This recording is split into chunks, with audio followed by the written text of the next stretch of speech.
This video is educational and information purpose only.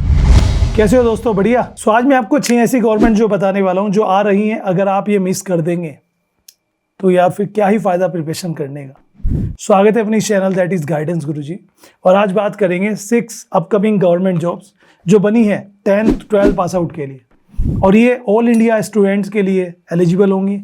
तो अगर आप भी तैयारी कर रहे हो 1% भी किसी गवर्नमेंट जॉब की, तो इस वीडियो को लास्ट तक देखिए। एक एक जॉब के बारे में मैं आपको ब्रीफ दूंगा। If you want more about any job तो आप मुझे कमेंट करिए, I will make it for you. मतलब एक वीडियो क्रिएट करके आपको देंगे। So this is a golden opportunity, this video is made for educational purpose. जो भी मैं आपको बता रहा हूँ ये गोल्डन अपॉर्चुनिटी हो सकती है इंडियन स्टूडेंट्स के लिए from all over the India. अब यहाँ पे होता क्या है, हम साल भर तैयारी करते हैं और अगर हमें ये पता लग जाए कि ये वैकेंसीज कब आ रही हैं तो हम उसे उतना ही ज़्यादा टाइम हमें प्रिपरेशंस का मिल जाता है।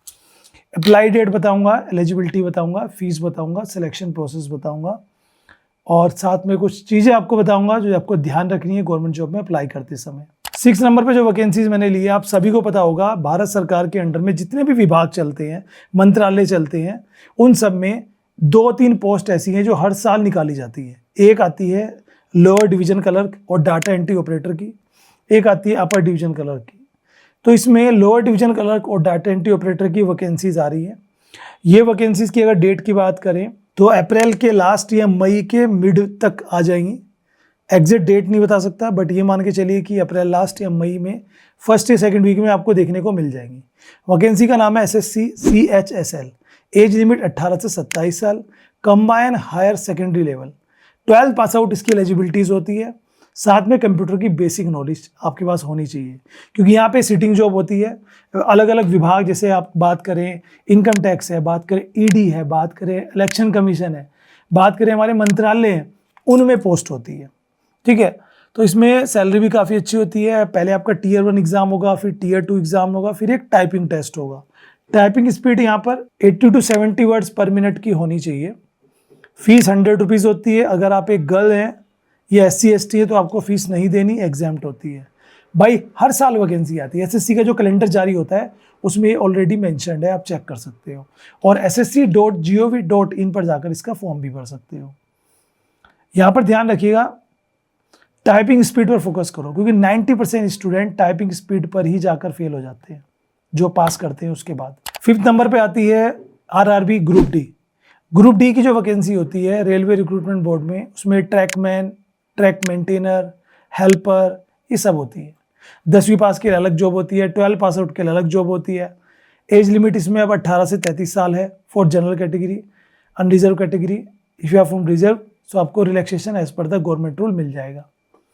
इसके एक्सपेक्टेड जो फॉर्म है वो जून में आएंगे। तैयारी स्टार्ट कर दो।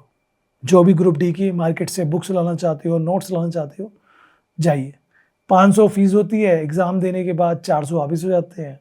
गर्ल्स और SC ST को 250 देते हैं, 250 वापस हो जाते हैं। सिलेक्शन जो है इसमें पहले आपका CBT एग्ज़ाम होगा, उसके बाद आपका फिजिकल टेस्ट, मेडिकल जो भी होता है वो होगा।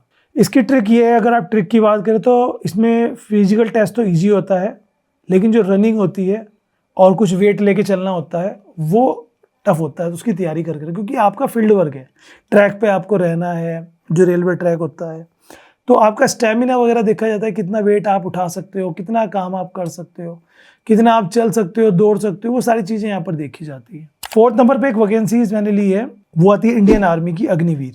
मेरे खुद के 2 स्टूडेंट अभी अग्निवीर में गए थे आज से 2 साल पहले। साथ में वो मैंने पूछा कि भाई क्यों जा रहे हो, 4 साल की जॉब होती है। कहने लगे सर मुझे नॉलेज है, 4 साल की जॉब तो है, लेकिन एक एक्सपीरियंस तो ले लूँगा कि देश के लिए काम कर रहा हूँ, प्लस एक मेरे साथ टैग जुड़ जाएगा कि मैंने देश के लिए काम किया है और मैं एक फील्ड में हूँ और मुझे उसके बेस पे भी आगे जॉब मिल जाती है प्राइवेट सेक्टर में, और प्लस पैसा तो कमाऊंगा ही।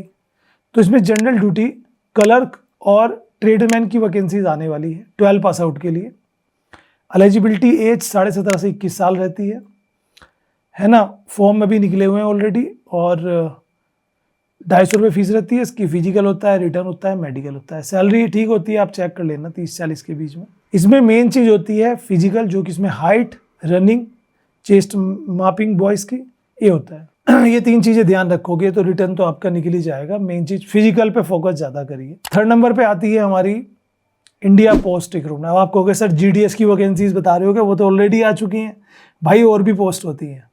इंडियन पोस्ट ऑफिस में एक पोस्ट होती है पोस्टल असिस्टेंट की, और एक पोस्ट होती है शॉर्टिंग असिस्टेंट की। इनके लिए एलिजिबिलिटी 12 पास आउट होती है। इनमें फॉर्म अभी अप्रैल में जस्ट समझिए कि आगे हो सकता है, जब तक आप ये वीडियो देख रहे हो आ भी चुके हो। 100 रुपये फीस होती है, मेरिट बेस पर सिलेक्शन होता है। कुछ पोस्ट में मेरिट होता है, कुछ में एग्जाम होता है ना। अगर मेरिट है तो आपके मार्क्स हाई होने चाहिए, तभी आप फॉर्म भरिएगा, क्योंकि कंपटीशन फिर हाई रहेगा। एग्जाम है तो फिर एवरेज बच्चा भी अप्लाई कर सकता है। जो मैंने सेकंड नंबर पे यहाँ पे वैकेंसी ली है वो आती है पुलिस कांस्टेबल की। ये स्टेट वाइज होती हैं। अभी ये जो टाइम चल रहा है इसमें बहुत सारे स्टेट कांस्टेबल की वैकेंसी निकाल रहे हैं। आप अपने स्टेट में चेक करिए कि वहाँ पर कांस्टेबल की वैकेंसी निकली है क्या, क्योंकि आप ये अप्लाई कर सकते हो अपने स्टेट में। 12 पास आउट एलिजिबिलिटी होती है, एक रिटर्न एग्जाम होता है, फिजिकल होता है, मेडिकल होता है। एज लिमिट कहीं पर 18 से 25 होती है, कहीं पर 18 से 24, कहीं पर 18 से 27। रिटर्न होता है, फिजिकल और मेडिकल, यही होता है, कोई इंटरव्यू नहीं होता। फीस भी कहीं पर 100 रुपये होती है, कहीं पर 500 होती है, मैक्स टू मैक्स 500 रुपये फीस होगी। ठीक है, ये डिपेंड करता है आपकी स्टेट के हिसाब से। बाकी रनिंग, पुशअप्स, स्टेमिना, ये सब देखा जाता है इन सब वर्दी वाली जॉब्स में। और नंबर 1 पे जो वैकेंसी मैंने ली है वो ली है CRPF की कांस्टेबल की वैकेंसीज है ट्रेडमैन में, 10-12 पास आउट के लिए। मई में फॉर्म आ जाएंगे, 100-200 रुपये फीस रहेगी। और इसमें यहाँ पर ना 10th के लिए भी है जॉब, 10 प्लस ITI के लिए भी है, 12th के लिए भी है। तो मैं तो ये कहूँगा कि अगर ITI वाले बच्चे हैं तो वो जरूर से इसको देख लेना। इसमें एक ट्रेड टेस्ट होता है, उसकी बेस पर ही सिलेक्शन होगा। जैसे आपने मान लीजिए इलेक्ट्रिकल से की हुई है, सिविल से की हुई है, मैकेनिकल से की हुई है, तो उसी पोस्ट के लिए आपका टेस्ट होगा। तो these are the 6 jobs where you can apply in upcoming days, जो SSC, रेलवे, डिफेंस, पुलिस और पोस्टल डिपार्टमेंट की तरफ से आ रही है। बोनस स्ट्रैटेजी मैं कहूँगा इनके सबके पीछे मत भागना, किसी एक एग्ज़ाम को ही टारगेट करो। 3 से 4 महीने का प्रॉपर एग्ज़ाम का टाइम मिलेगा आपको। प्रीवियस ईयर के जो क्वेश्चन पेपर्स होते हैं उनको यूज़ करिए प्रैक्टिस के लिए। ठीक है, और सब एग्ज़ाम का अपना फॉर्मूला होता है, तो टाइम वेस्ट मत करना, मल्टीपल फॉर्म भर के एक को टारगेट बना के करिए।